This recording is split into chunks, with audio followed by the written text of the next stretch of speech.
ரொம்ப டயர்டா இருக்கு.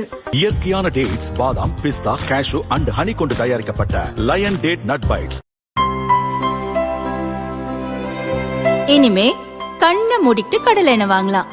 ஏன்னா மந்த்ரா கடலை எண்ணெய் இதயத்தின் தயாரிப்பு. வறுக்க, பொரிக்க, ஏன் எல்லா சமையலுக்கும் மந்த்ரா தான். மந்த்ரா கடலை எண்ணெய், அபார ருசி, ஆரோக்கியமான உடல் நலம்.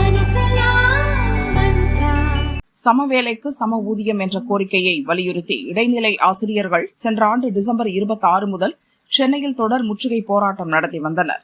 அரையாண்டு விடுமுறைக்கு பின் ஜனவரி 5 பள்ளிகள் திறக்கப்பட்டன. ஆனாலும் போராட்டம் தொடர்ந்தது. பணிக்கு வராமல் போராட்டத்தில் ஈடுபடும் ஆசிரியர்களுக்கு ஊதியமில்லாத விடுப்பு பதிவு செய்ய உத்தரவிடப்பட்டது. அனைத்து மாவட்ட முதன்மை கல்வி அலுவலர்களுக்கும் தொடக்க கல்வி இயக்குநரகம் இது தொடர்பாக சுற்றறிக்கை ஒன்றை அனுப்பியது. இந்த சூழலில் பள்ளி கல்வி அமைச்சருடன் நடந்த பேச்சில் உடன்பாடு ஏற்பட்டது. இடைநிலை ஆசிரியர்கள் ஜனவரி 31 போராட்டத்தை வாபஸ் பெற்றனர். இப்போது 10,000க்கும் அதிகமான ஆசிரியர்களுக்கு ஜனவரி மாத ஊதியத்தை பள்ளி கல்வித்துறை நிறுத்தியுள்ளது. அதிர்ச்சி அடைந்த ஆசிரியர்கள் கூறுகையில், திமுக அறிவித்த தேர்தல் வாக்குறுதியை நிறைவேற்ற கோரி போராட்டம் நடத்திய ஆசிரியர்களின் ஊதியத்தை அரசே நிறுத்தி வைத்துள்ளது. இது ஆசிரியர்களிடையே கடும் அதிருப்தியை ஏற்படுத்தியுள்ளது என்றனர்.